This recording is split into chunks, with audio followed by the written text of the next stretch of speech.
wabarakatuh. Ketemu lagi dengan saya Andi Basarai Tahu Samawak. Saat ini kita berada di Hotel Kencana Beach. Hotel Kencana Beach. Hotel Kencana Beach, salah satu destinasi wisata yang ada di Kota Sumbawa. Hai Big Bro, gua udah iklanin di pantainya nih.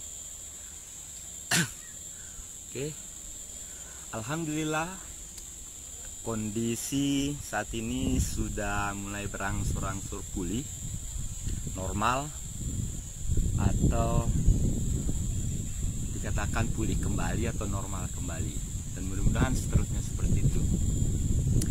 Dan dari kondisi yang kita alami sebelumnya beberapa saat yang lalu, mudah-mudahan kita semua dapat mengambil pelajaran besar, kita buat menjadi sebuah pelajaran besar untuk kita semua, baik itu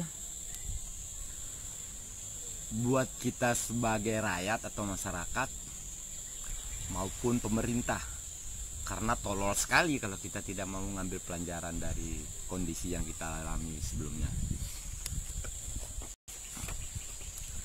Dan saya pribadi, kita semua saya rasa mempunyai harapan yang sama juga. Mudah-mudahan hal ini jangan terulang lagi. Sekali lagi, mari kita ambil pelajaran dan kita jadikan ini sebagai pelajaran yang sangat berharga dalam kehidupan kita. Saudara-saudara, bayangkan betapa gamangnya, betapa bingungnya kita semua sebagai rakyat di saat isu COVID-19 itu mulai di starting, dan itu menjadi isu global, isu seluruh dunia yang membuat kita sebagai manusia, sebagai rakyat menjadi bingung dan takut serta kaget. Kita rakyatnya bingung, yang diakibatkan oleh pemerintahnya yang bingung juga sebagai pembawa isu atau penyebar isu COVID itu.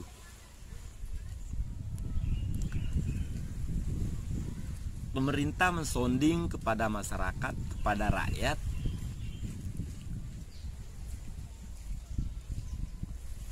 sebuah isu yang dikemas menjadi sebuah informasi yang mana rakyat harus mendengar, patuh, dan dipaksa paham dengan informasi tersebut. Pandemi COVID-19 ini membuka mata kita juga, membuka mata dunia, membuka mata kita semua.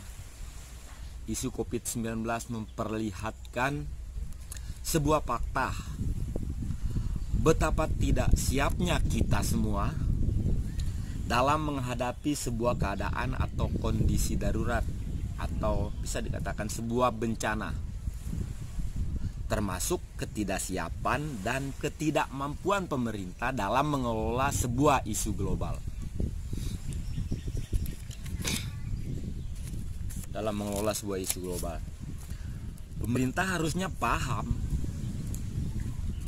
langkah-langkah apa yang harus dilakukan, langkah-langkah apa yang harus diperbuat supaya apa yang mereka canangkan atau yang mereka ingin lakukan itu menjadi efektif dan efisien. Pemerintah harus mampu mengambil sebuah tindakan yang cepat, tepat, di dalam waktu yang singkat. Pemerintah harus memiliki sebuah problem solving yang jelas, bukan yang ambigu.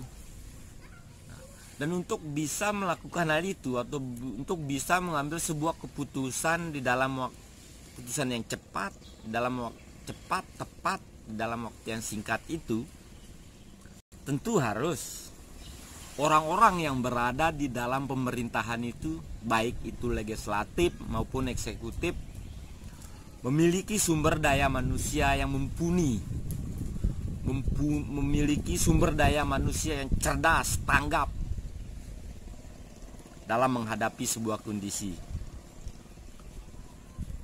atau di dalam sebuah sistem pemerintahan itu harus ditempati oleh orang-orang yang tepat, atau dengan kata lain, the right man in the right place. Orang yang ditempatkan pada pekerjaan yang tepat, mungkin seperti itu. Orang yang tepat dipekerjakan pada pekerjaan yang tepat, bukan ditempati oleh orang-orang yang karena barter politik, karena kedekatan emosional, apalagi karena kedekatan satu partai. Bukan orang-orang yang hanya hobi nampang, sosok nampang. Bukan orang yang sok berkuasa. Bukan orang yang seolah-olah super sibuk, padahal dia itu memperlihatkan kebingungannya. Di video saya sebelumnya, saya sering mengkritisi, atau fokus saya itu mengkritisi tentang kemampuan atau keberadaan pemerintah sebagai pengatur rakyat. Lebih fokus saya ke pemerintah, baik itu eksekutif maupun legislatif. Kenapa saya fokus ke pemerintah, baik itu eksekutif maupun legislatif? Karena akibat yang akan menanggung akibat dari ulah, tingkah, dan ketidakmampuan mereka itu ya kita rakyat. Kita yang terkena imbasnya karena ketidaksiapan mereka, karena ketidakmampuan mereka. Dan asal pemerintah tahu ya, atau kalian tahu, orang-orang yang berada di pemerintahan, baik itu eksekutif maupun legislatif, kita rakyat jelata ini nggak bodoh-bodoh amat kok. Kita punya otak, dan lebih penting, yang walaupun kita rakyat jelata, kita punya hati. Sementara kalian yang ada di pemerintahan itu, baik eksekutif maupun legislatif, saya tidak katakan kalian tidak punya hati.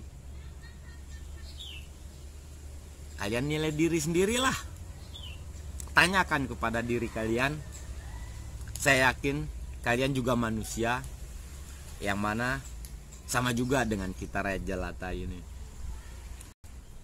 Nah, di saat saya katakan kalian juga manusia, jangan marah,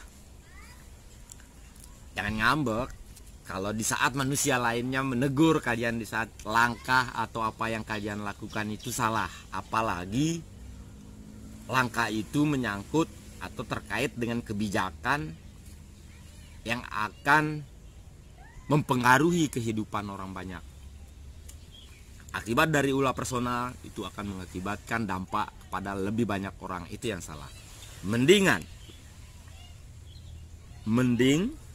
hal itu suatu hal yang positif. Ulah satu orang atau beberapa orang atau kelompok orang melakukan sebuah tindakan dan dampaknya menjadi positif kepada kelompok masyarakat yang lebih besar, itu good. Tapi ini kebalikan, malah nambah bingung, bikin resah, bikin susah, bikin takut. Bahkan lebih ke hal yang lebih ekstrim lagi, seolah masyarakat dikungkung dalam sebuah isu yang kita ragukan kebenarannya. Mungkin 10 atau 10 banding 90, 10-nya aja yang benar, 90-nya bohong. Itu yang saya katakan.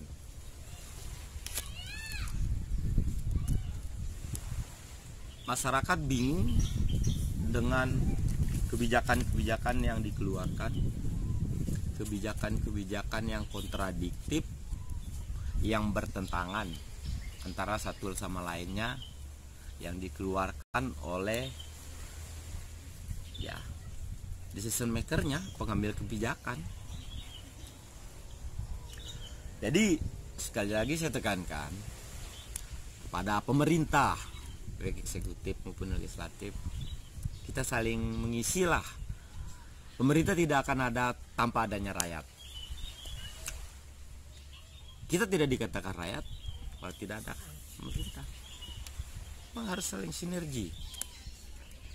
Jadi jangan sok mampu, sok bisa, jangan sok lah, itu intinya. Karena kita sama, manusia juga. Baik itu kalian yang ada di pemerintahan maupun kita sebagai rakyat jelata. Karena posisi kita aja yang beda, atau status sosial saja, social stratification-nya saja, tingkatan strata sosialnya aja yang beda. Ada 3 hal dalam tingkatan sosial itu, atau status sosial itu: status yang dibawa, status yang diberikan, dan status yang diperjuangkan. Status bawaannya kaum aristokrat, status yang diberikan itu yaitu ya pahlawan, ya seperti kalian, orang-orang yang ada di eksekutif, atau lebih dikenal eksekutif maupun legislatif. Nah, legislatifnya dikenal dengan anggota dewan yang terhormat. Posisi saja aja beda, stratanya aja beda. Bukan berarti karena kita rakyat berada di kalian anggap strata terendah, tidak, kita sama, simbang. Itu hanya asumsi tentang anggapan tentang perbedaan status sosial, tapi pada dasarnya manusianya sama juga. Kita beda tempat saja. Kalau pepatah Samawa mengatakan, atau pepatah Sumbawa, ini pepatah Sumbawa mengatakan, saya menjelaskan tentang posisi kalian supaya kalian tahu, wahai orang-orang yang berada di pemerintahan, baik eksekutif maupun legislatif, kalian itu hanya beda posisi, beda tempat dengan kita. Kita sebagai rakyat, kalian sebagai pemerintah yang notabene-nya rakyat yang mengangkat kalian. Bukan keberadaan kalian itu serta-merta langsung berada sebagai pemerintah atau sebagai sok berkuasa seperti itu. Kalau pepatah Semawa lagi saya katakan, atau pepatah Sumbawa mengatakan bahwa orang yang beruntung itu orang yang menjadi beruntung karena kepalanya dicolek oleh malaikat. Nah, kalau kepala kalian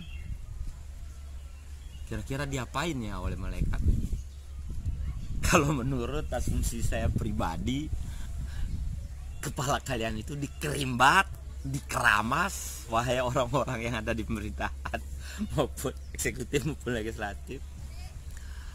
Kepala kalian itu dikerimbat, dikeramas, saking beruntungnya kalian berada di tempat itu, sehingga kalian menjadi sok terhormat.